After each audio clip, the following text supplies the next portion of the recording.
அனைவருக்கும் காலை வணக்கம். இன்றைக்கி பார்த்தீங்கன்னா ஒரு சப்பாத்தி ஸ்டஃபிங் தான் பண்ண போகிறேன். தேவையானது வந்து பட்டர், அப்புறம் பார்த்தா பன்னீர், அப்புறம் நெருக்கிய வெங்காயம். நீங்கள் எவ்வளோ சப்பாத்தி செய்யப்படுறீங்களோ அதே மாதிரி இதே ஷேப்புக்கு நல்லா உருட்டி வச்சுக்கோங்க. பன்னீர் இருக்குது பார்த்தீங்களா, அதை மட்டும் கொஞ்சம் நல்லா இப்படி பூ மாதிரி பண்ணி வச்சுக்கலாம்.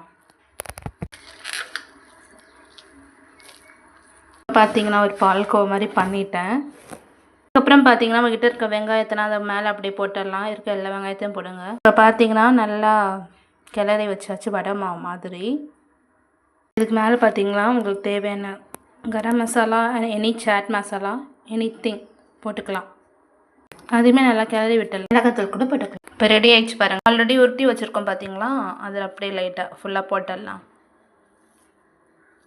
உங்களுக்கு தேவைன்னா நீங்கள் புதினா, கொத்தமல்லி ஒன்றும் நிறைய இது வேணால் சேர்த்துக்கலாம். நான் ஃபுல்லாக வச்சுட்டு காட்டுறேன். இந்த அளவுக்கு போதும். அதை அப்படியே க்ளோஸ் பண்ணலாம். பார்த்தீங்கன்னா க்ளோஸ் பண்ணியாச்சு. உருட்டும் போதே ரொம்ப தடிசாக உருட்டுங்க. மெலிசாக ஊற்றுனா ஒட்டிக்கும். தோசைக்கல் வச்சுட்டு தேவையான அளவு சீஸ் போட்டுக்கலாம்.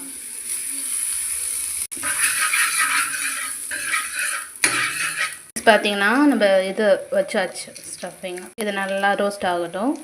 இதுமாரி பிள்ளைங்களுக்கு பண்ணி கொடுத்தீங்கன்னா டேஸ்ட்டாகவும் சாப்பிடுவாங்க, ஹெல்த்தியாகவும் இருக்கும். பார்த்தீங்கன்னா திருப்பி போட்டுடலாம். பார்த்தீங்கனாலே சூப்பராக இருக்குது. பார்க்க தெரியுதா? பார்த்தீங்கனாலே தெரியும், நல்லா இருக்கும் சாப்பிட. ஹெல்த்தியாக செஞ்சு கொடுத்தீங்கன்னா பசங்க சாப்பிடுவாங்க. இதேமாதிரி ஷேப்பாக அழகாக செஞ்சு கொடுத்தீங்கன்னா விரும்பி சாப்பிடுவாங்க. இந்த வீடியோவில் எனி டவுட் ஏதாச்சும் இருந்துச்சுன்னா கமெண்ட் பாக்ஸை கமெண்ட் பண்ணுங்கள், நான் ரிப்ளை பண்ணுறேன்.